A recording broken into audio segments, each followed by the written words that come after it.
You can do it. You can go create. Just get to it. I promise you'll feel great. Because life can get ugly, and art sure can too. What matters is to do it. Let those feelings flow through you.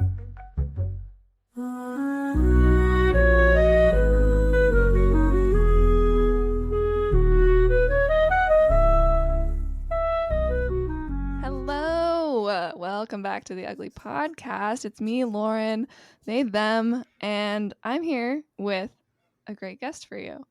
They're an Enneagram teacher and Author Accelerator book coach who helps people write the stories they need to tell so their readers can feel seen and can see others.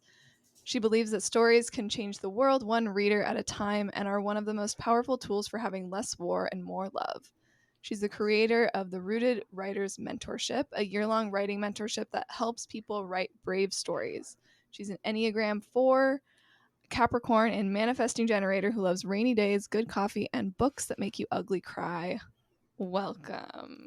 Thanks. I'm very excited to be here. Thanks. Could you please just say your name and your pronouns for everybody? Sure. My name is Dani Abernathy. My pronouns are she, her, or they. I don't know. It's in process. Welcome. Every time I have to give my pronouns, I'm like, ugh. I remember those days. I remember. Yeah. Well, we can definitely go with she, her if you'd like, or they, them, or mix it up. Pick one. I don't care. Right. Okay. Amazing. And I've started doing this for all my episodes. Could you give a brief visual description of yourself, please? Yes. So I am a white woman. I have short brownish hair. I have bright blue eyes. I'm wearing a black tank top and big headphones. And my wall is bright blue behind me. Amazing. And as you all now know, since I started doing this last episode, I am also a white person, non-binary, short cropped curly hair with curly bangs, big round glasses, and today I'm wearing a Free Palestine shirt. And I'm also recording in my bedroom with my weird art behind me, and it's great.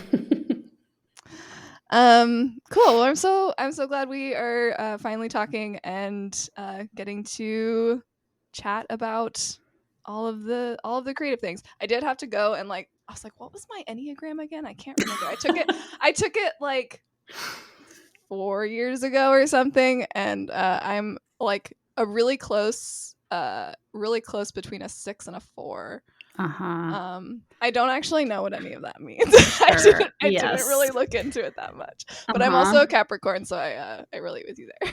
Except I saw a reel, so let's take this with a grain of salt. So it's absolutely 100% true. Absolutely, it's scientifically factual because it was a reel on Instagram. That is right. That said, that the stars are different, and so I might be like a Sagittarius. Is that the one that comes before? I don't know them. It's close. I don't really remember the order of them. Who knows? Fascinating. My whole identity might change based on my zodiac sign. Precisely. Well, let's just kind of dive in and talk about creativity. What's your relationship into creativity through your life? Such an interesting question. So I was, a creative kid. I think we all are, right? Mm-hmm. And was creative. Somehow in my early adulthood, I decided that I wasn't very creative, or I limited my creativity, and I was like, oh, you are not a creative writer. You are a technical writer. Mm-hmm. And my degree was in video production and stuff. And I was doing this job that I hated. I was actually working for a mega church and editing their TV show because I used to be an evangelical Christian and I'm not anymore.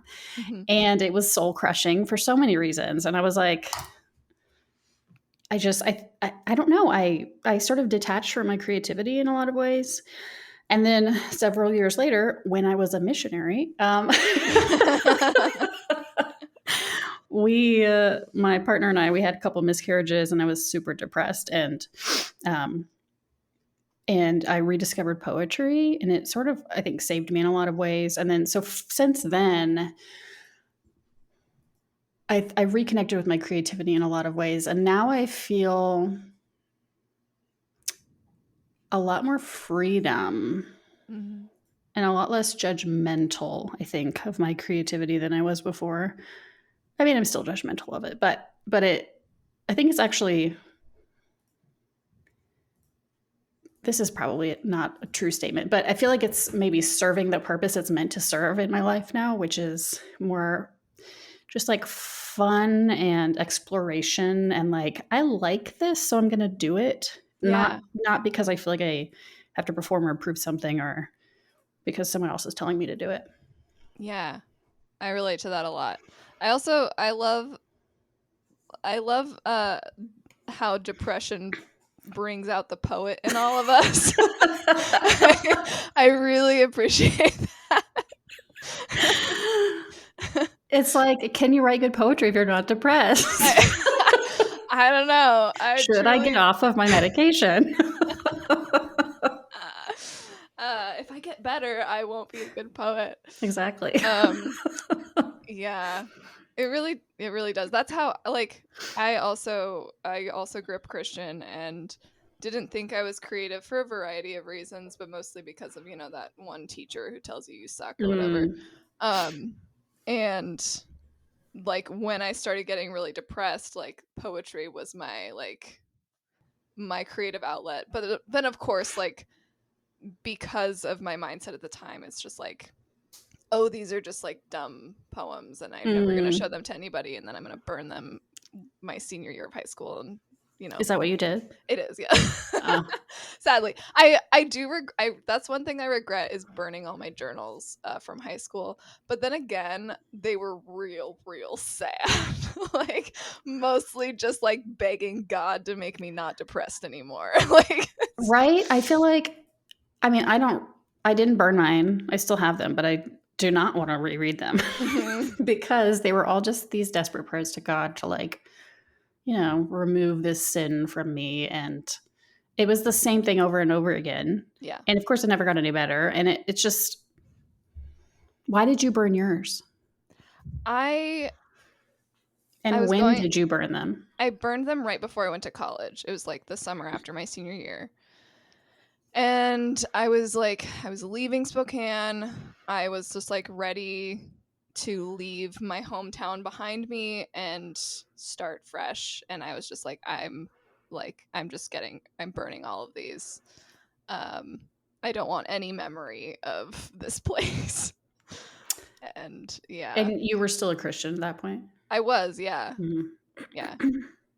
Which is interesting because, like, yeah, I was still a Christian and still very much connected to that identity, but like something about like my hometown just like felt like that was the problem and not the religion. Yes. Or like the ideologies. I don't know. But yeah. Yeah, I went to high school in rural Texas, Mm-hmm. which is quite a place. And I have very similar feelings. Like, I was very religious when I left. I mean, I was religious up until I was 30-ish. I'm 40 now. But yeah, just the feeling of like, oh, this place is bad, versus like, oh, it's the religion. Right. That's really maybe the problem. Yeah. Yeah, it's funny how because I went back to Spokane recently to live there after my divorce for a few months, and it was really fun to reconnect to the place while being like out and like just being my true authentic self. And then like I'd find these pockets of queerness in Spokane, and it was just so delightful. And I was just like, oh no, this place is great. It's the ideologies that I hated and that were stifling me and suffocating me. Yeah. So I think it'd probably be harder to find the queer pockets in the rural Texas town where I lived, but I'm sure they exist. They're just very well hidden. Yeah. Probably for their own safety, unfortunately. Yeah. Oh, the world is bad. I Um, know. it makes me sad. That was one of the actually just was it yesterday? Yeah, yesterday I was just crying. I like left my girlfriend's place just crying because I was sad about the world, and it was just like just yeah. So now that's today, and I'm still sad. So now it's today, and it still feels like we're just driving really fast toward the end. Yeah. But there's also just like finding these. I just did a intuitive creativity session with my writing community, and we were talking about just like how when we're stuck in like looking at social media and the news, and like it feels cold out there, and just like this kind of human connection and talking with an actual person and not looking at someone's curated content or you know, it's these are like the moments that we need to keep going. So thank you for having this conversation. Yeah, this is very nice. It also makes me think I should probably leave my house more often and Yes. see people in real life. Yeah. Well, okay, so this is one of the things that I am trying to do is get the courage to do more in-person events and like workshops. I've done a lot of online workshops throughout my 3-year entrepreneurship journey, and I really enjoyed doing those. But for some reason, doing in-person workshops is so scary to me. I don't know like why I can't get over this hump of fear. What is it about it that's scary? Okay, I think real life community is terrifying to me. And I don't know if it's because of I'm afraid of conflict, 1. And 2, I'm afraid of messing things up, of failure. Thank you, Christianity. Thank you, Christianity. Like, yeah. Yeah. I think those are some of the big ones. Because my reason is much more superficial, which is, what am I going to wear?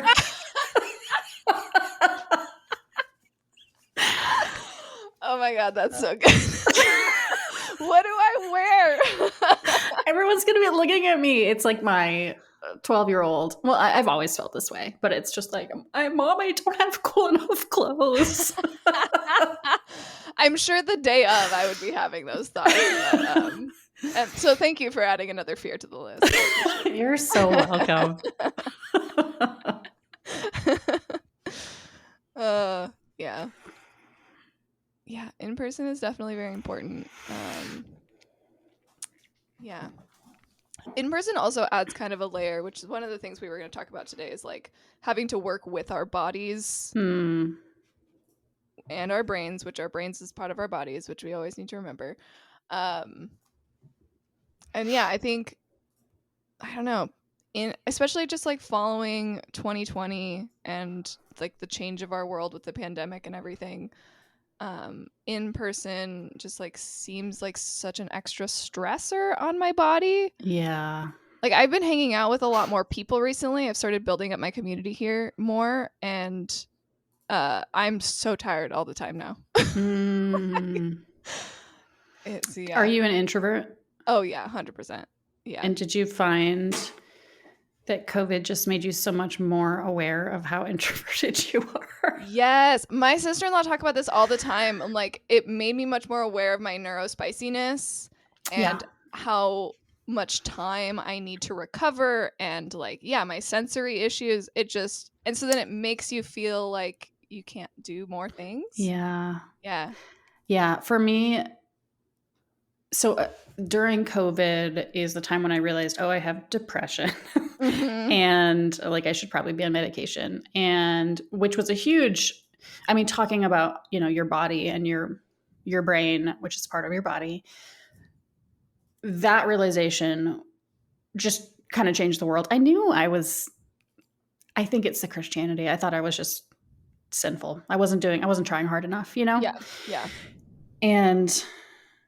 But another thing it did was, like, I am pretty happy to be alone, like, a lot of the time. But then just last week, I was super sad and lonely. And I realized, I haven't I work at home.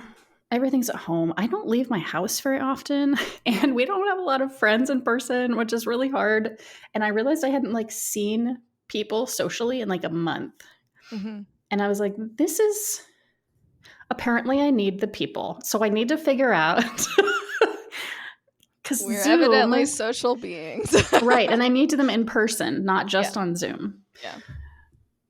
But that's not, it's a lot of effort to do now. Yeah. It is. It's a lot of effort. Yeah. And then I have the, what am I going to wear? Problem. People are going to be able to see my whole body. What am I going to put on all parts of my body?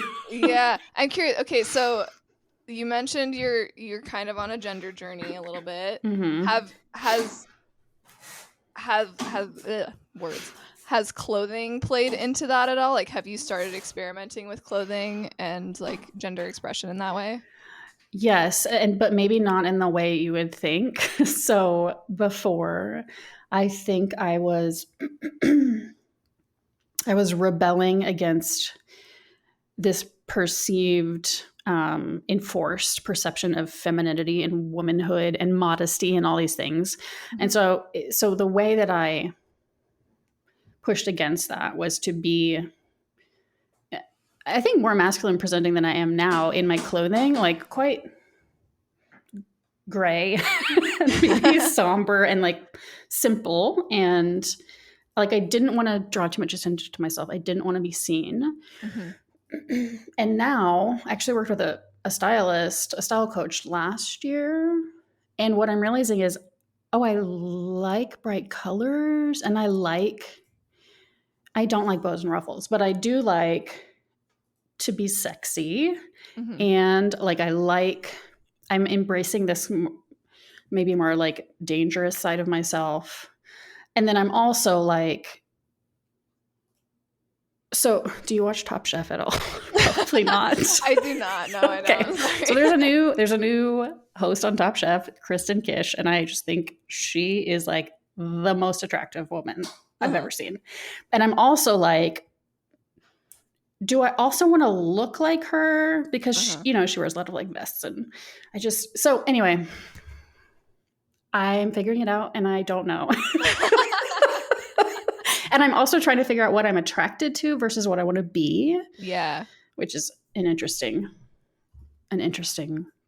question. I've been noticing that more and more because I thought I was ace for a very long time.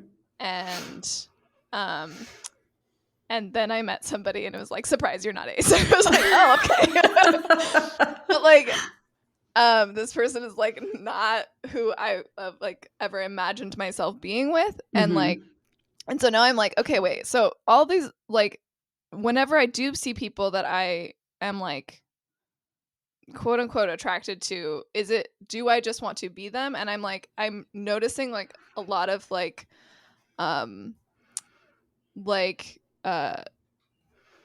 trans masc and butch lesbians. I'm very into it. I'm wait, do I just want to be you? I'm really confused. And I might just want to be them.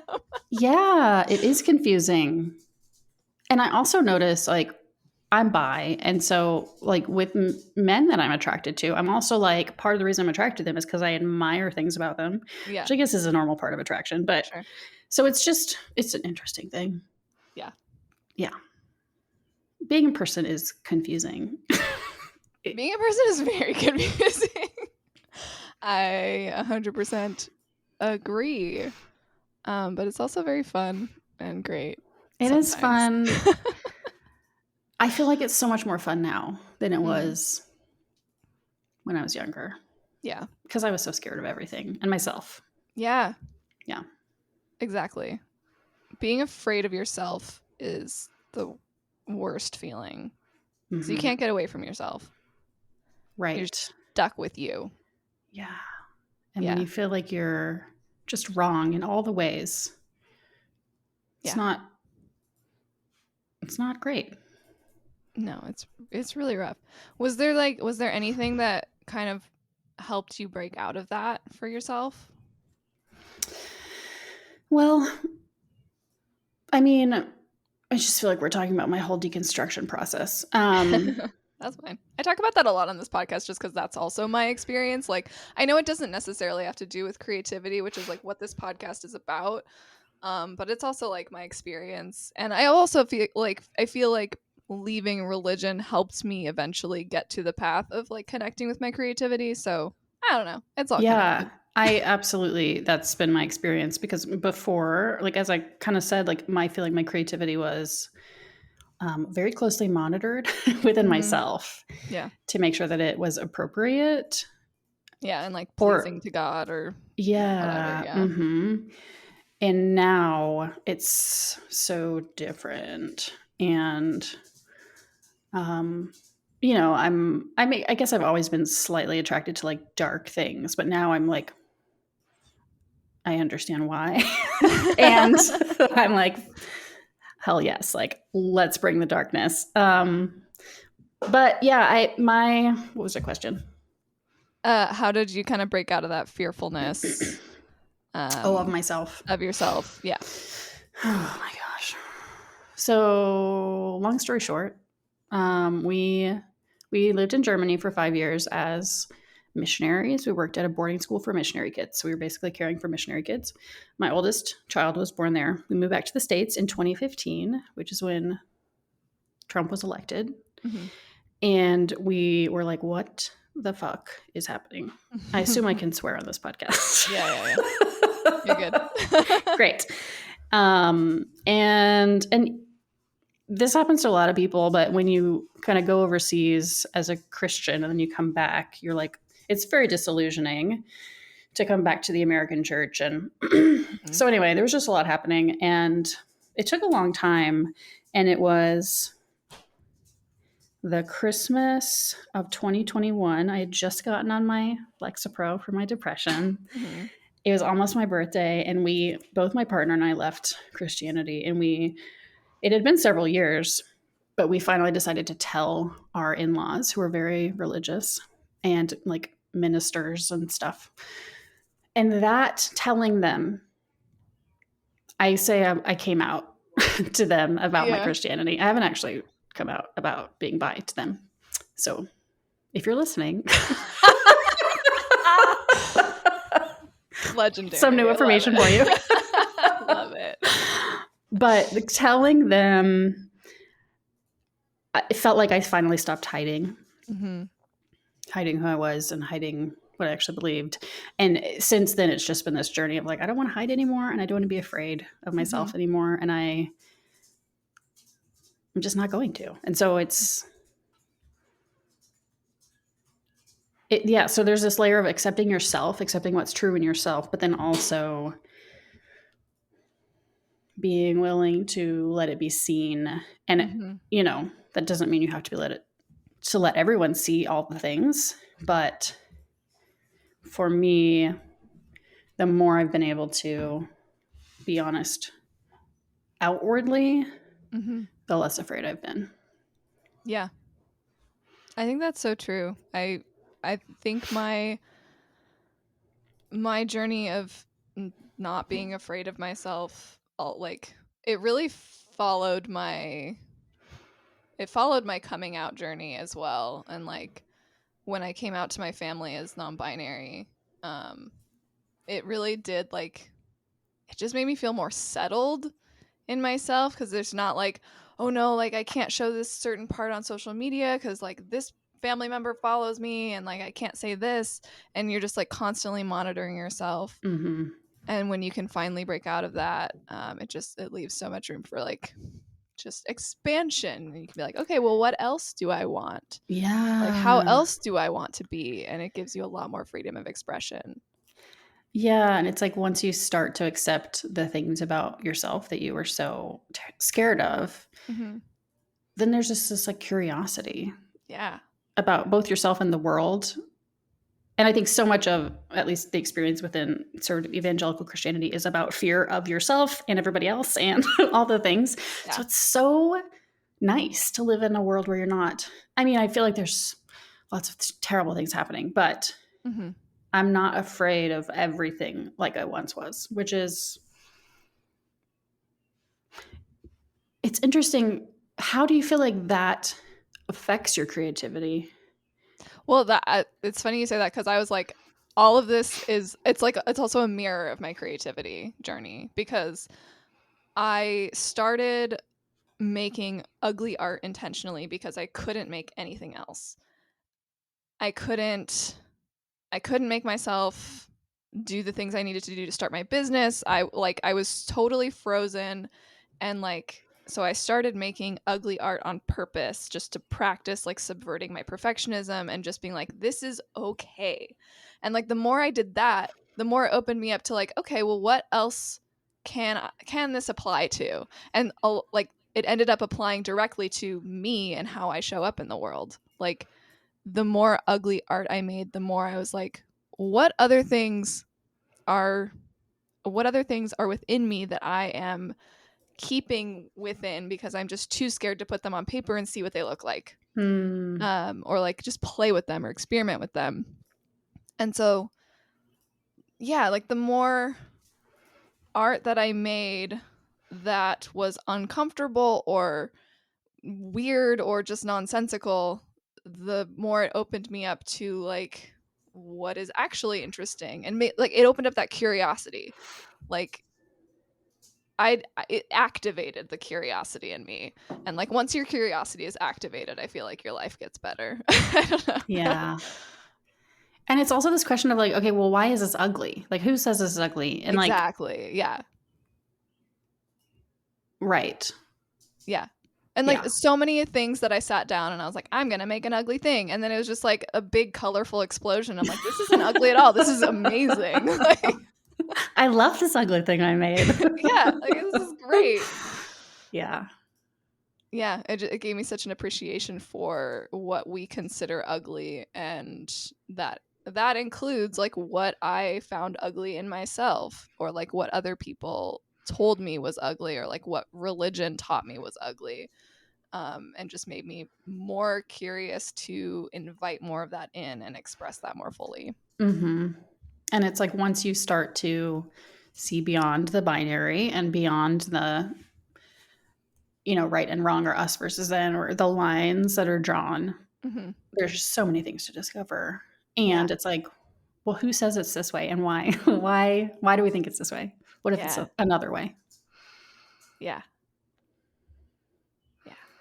It gives me so much compassion for the world and compassion for myself, and yeah, there's no one way of being, and that is so freeing. Mm-hmm.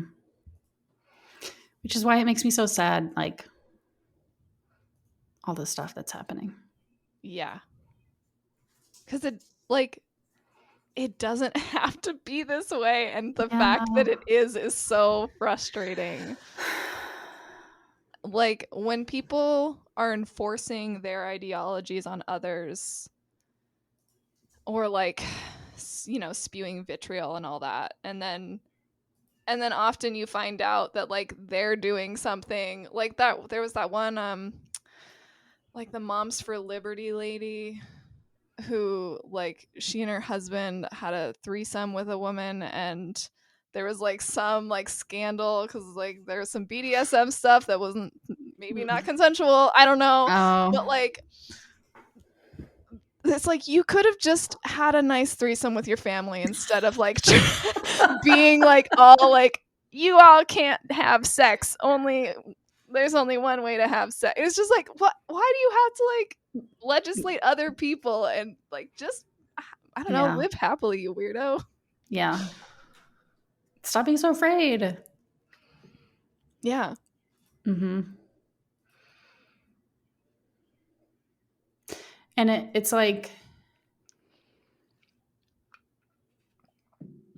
I'm just thinking about fear and the role it plays in all that stuff. And, you know, I think you said like it's fear of ourselves.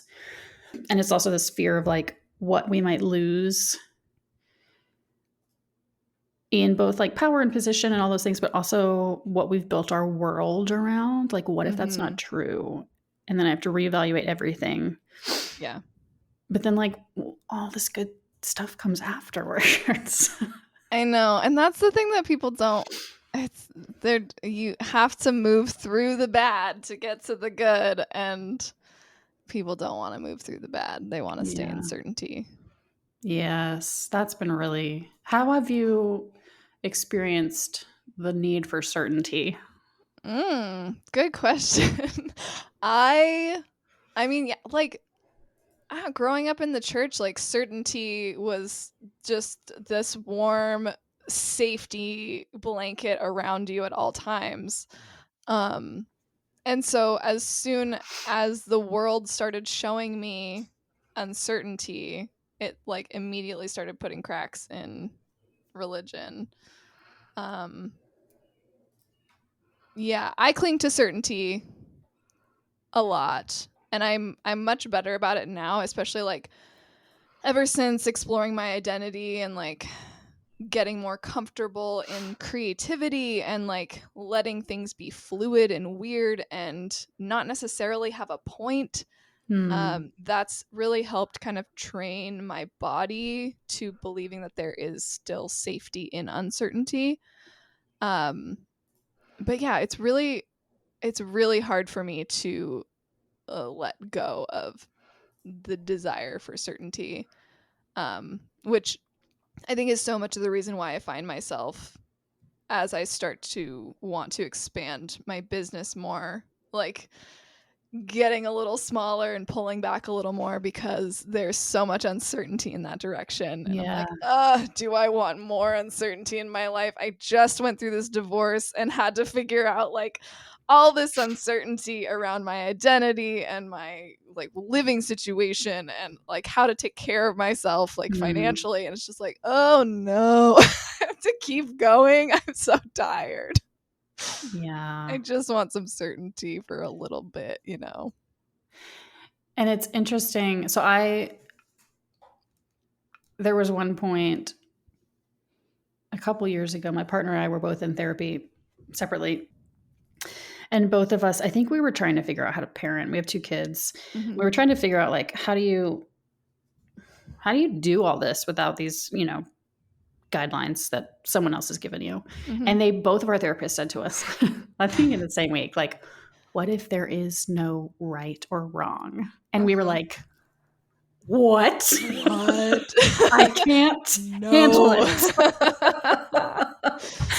Yeah. And so now, I've been a book coach for about 4 years, and my business is kind of stable now. And it's like not super hard. And I'm freaking out because it feels easy and good. And I'm like, something is wrong. I need to be struggling more. So it's so weird, like how neither place feels comfortable. Yeah. I think that's just because being a human is uncomfortable, and we like to make it uncomfortable when it's too comfortable. I'm going to make this harder for myself. Yeah. Oh, that's so funny. So you don't have to answer this question, but how are you thinking about expanding your business? Oh yeah. I'll answer it. So one of my favorite things that I've done in my business is put on like ugly art workshops together and just make ugly art with people.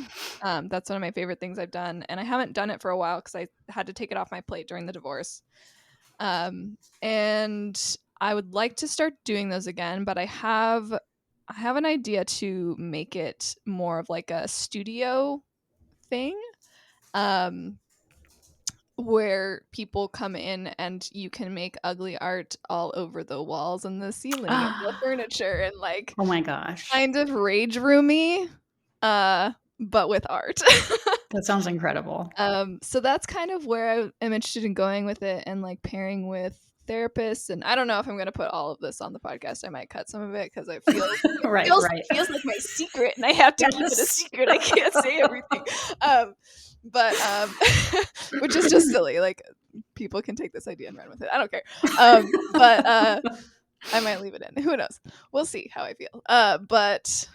But yeah, and so it sounds like it would be something that's very fun, and I can like pair with like art therapists to do like have them put on like workshops in the room and like other like community events. I really want to make it like a community space, and have it be a place for healing and creativity and curiosity and like questioning what kind of community we want to have and like what kind of resources would we like to share together and like what kind of beautiful future can we imagine, whether it's realistic or not, because I feel like we don't have enough places where we can just imagine what the future is without people being like, well, this isn't realistic and you can't do this. And it's like, but creativity gives us the space to do that, and there are no wrong answers here. You can just throw paint on a wall and throw words on the wall and make a mess and be curious and work together on these things. So that's kind of where I might be headed eventually. But having an in-person studio sounds very daunting. Yeah. So I'm going to start with just like more workshops, which by the time this comes out, I may have already started doing them. That's kind of the goal, is like through the summer, I would like to start doing more like in person, like ugly art in the park days or something like that. So, Oh my gosh. I wish I could come. come to Tacoma. Yeah. So, yeah, that's the dream for what's to come. We'll see. That sounds amazing. And while you were talking about it, I had this anxiety in my body because it reminded me a few years ago, I went to visit my friend in Kansas City, and she sets climbing paths at a climbing gym or whatever. I obviously don't climb. I don't know what I'm talking about. Anyway, and so we went to her gym so she could show me around, and I don't trust my body very much. I'm not like very athletic and things. And I like had this visceral panic about the thought of trying to climb this wall. And that is the same feeling I just had as you were talking about. That's so funny. About making ugly art. I don't know. Was it about you making ugly art? Yes. Oh, interesting. So have you never sat down to just like intentionally make something bad? I don't think so. I don't think so. Ooh. I make bad things, but sure, yeah. That's not the intention. No. Fascinating. Maybe I'll try that tonight. I'm having feelings in my body. Yeah. It's scary, right? Oh my gosh. Yeah. What is happening? That's fascinating. You're like getting, maybe it's the camera, but you look a little like flushed. Like I am. I'm like red, tearing up, and I'm hot, and I'm Fascinating. Is there like a specific like thought that's coming to you, or is it just the visceral feeling? I think it's just the visceral feeling right now. Yeah. This is so interesting. Oh, I'm so excited for you to go make something ugly and then tell me how you feel. My chest is so tight. Yeah. Wow. Clearly I need to explore this. Oh, okay. I'm like, you're gonna cry. This is okay. Oh my God. Okay. This is making me so happy. Your pain is making me really happy.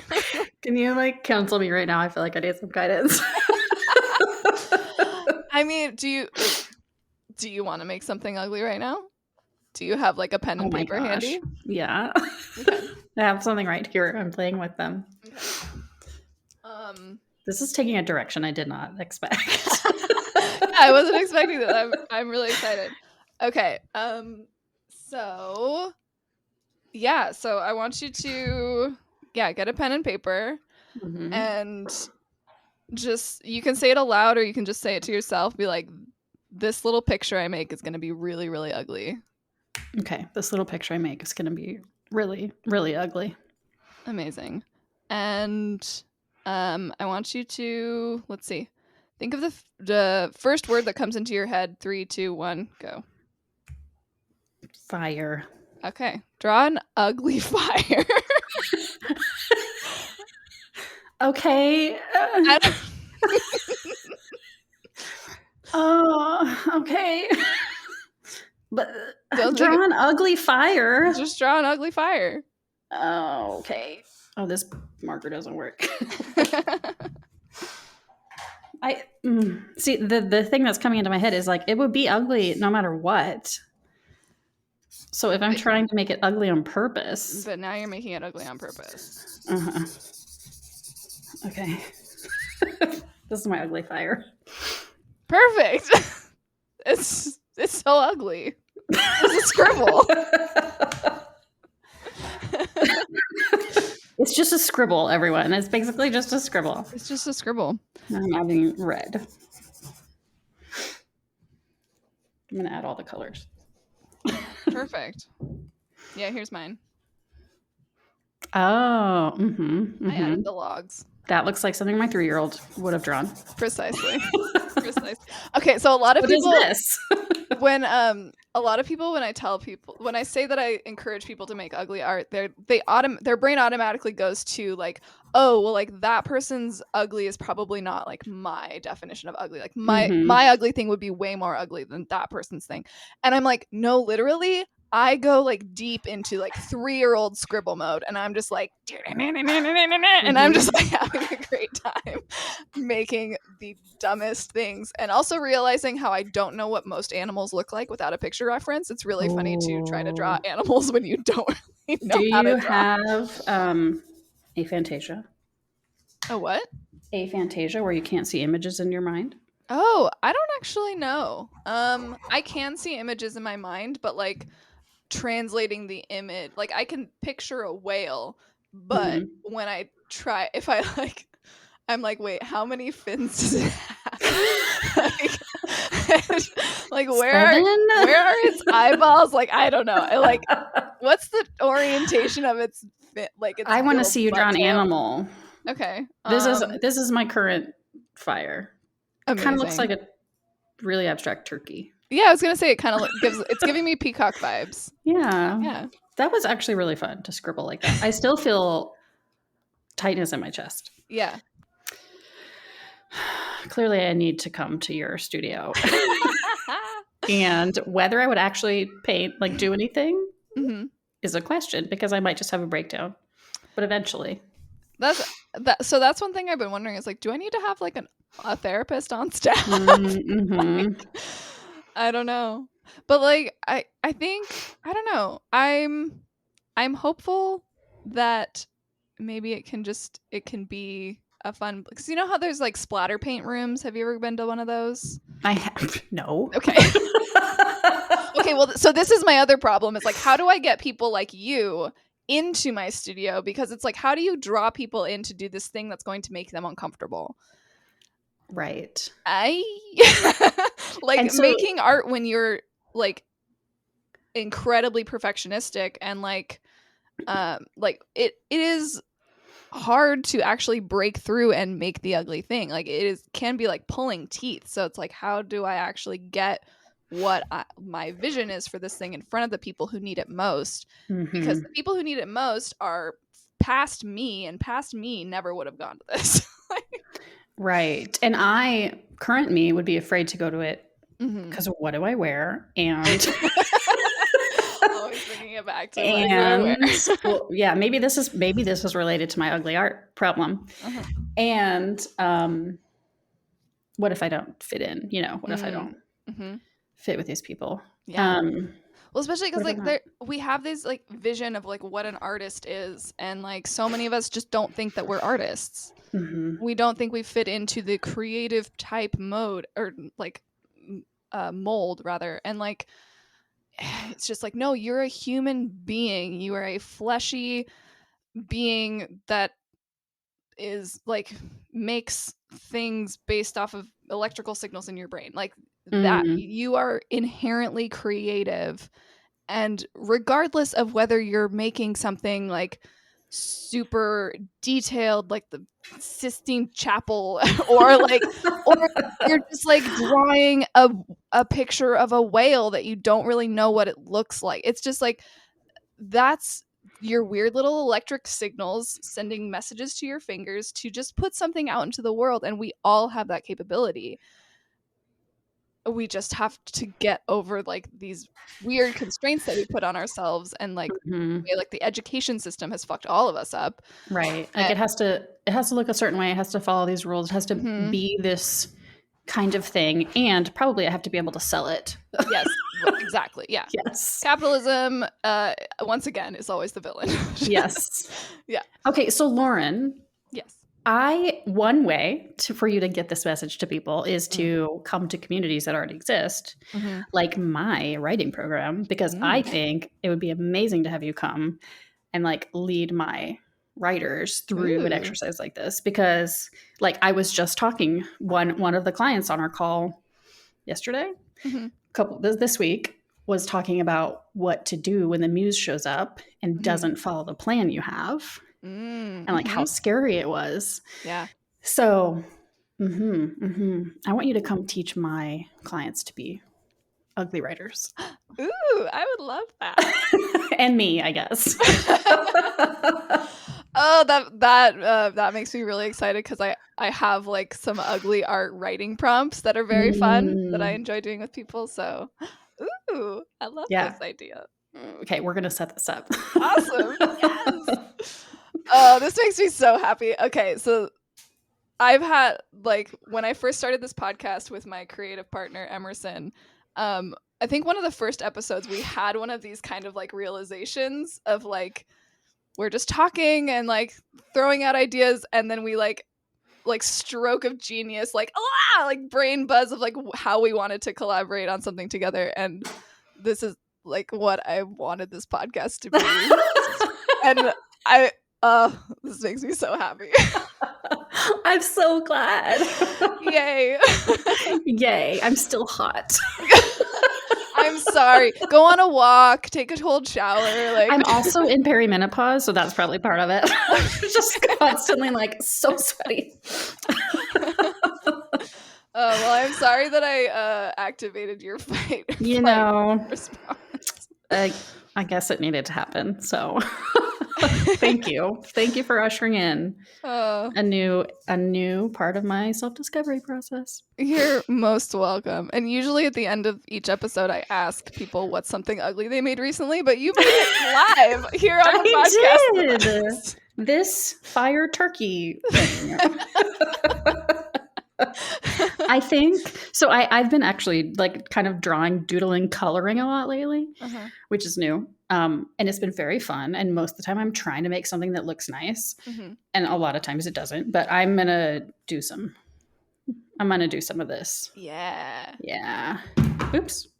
I'll send you pictures. Oh, please do. I'm so excited. Yay. Oh. Thank you so much for being here. Before we go, is there what do you want to share with people? How they can work with you? What have you got going on? How can people support you? Sure. So you can find me at daniabernathy.com. Dani is Dani. And I have a group writing program. If you've ever felt like you don't belong and you are writing something you really care about and you want to kind of contribute to a quiet book revolution, check it out. I also have a quiz on my website to help you find your untapped writing superpower. So you can go take that if you want. Awesome. Love that. All right. Thank you so much. And thank you everybody for listening. Remember to keep it ugly. The Ugly Podcast is created by me, Lauren Alexander of Scribe and Sunshine. It is produced and sort of edited also by me, and written and directed by absolutely nobody. If you like the podcast, be sure to rate and leave a review on your preferred platform and share with the creative people in your life.